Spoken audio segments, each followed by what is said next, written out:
اعوذ باللہ من الشیطان الرجیم، میں پناہ مانگتا ہوں اللہ کی شیطان مردود سے۔ بسم اللہ الرحمن الرحیم،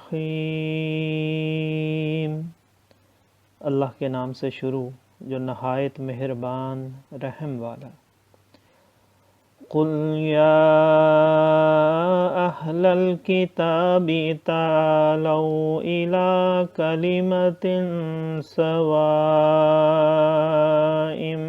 بیننا وبینکم الا نعبد الا اللہ وَبَيْنَكُمْ أَلَّا نَعْبُدَ إِلَّا اللَّهَ وَلَا نُشْرِكَ بِهِ شَيْئًا وَلَا يَتَّخِذَ بَعْضُنَا بَعْضًا أَرْبَابًا مِّن دُونِ اللَّهِ فَإِن تَوَلَّوْا فَقُولُوا اشْهَدُوا بِأَنَّا مُسْلِمُونَ يَا أَهْلَ الْكِتَابِ لِمَ تُحَاجُّونَ فِي إِبْرَاهِيمَ وَمَا أُنزِلَتِ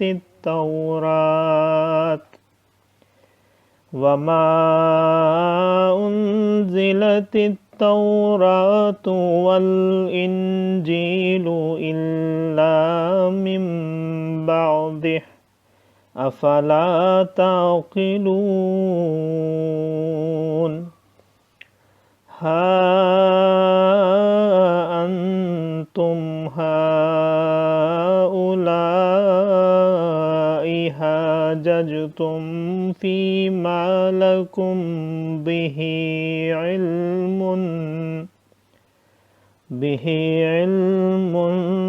فلم تحاجون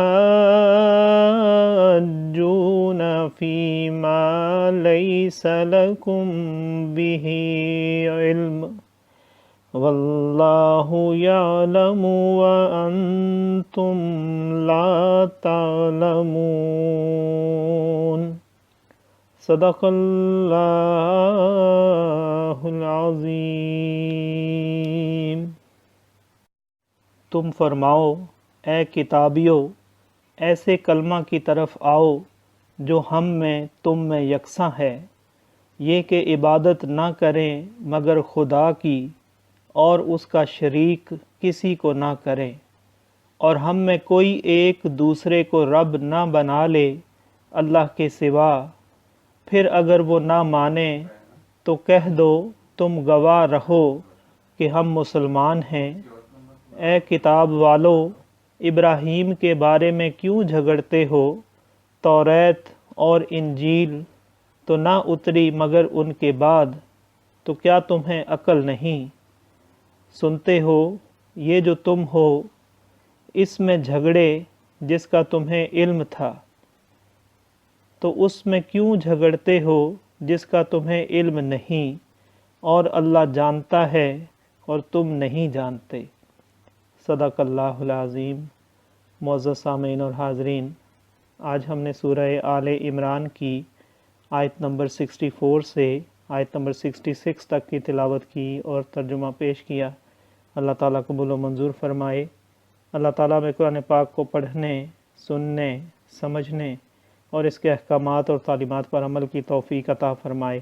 دوران تلاوت اور ترجمہ اگر کوئی غلطی رہ گئی ہو تو اللہ تعالیٰ میں معاف فرمائے۔ آمین۔ جزاک اللہ۔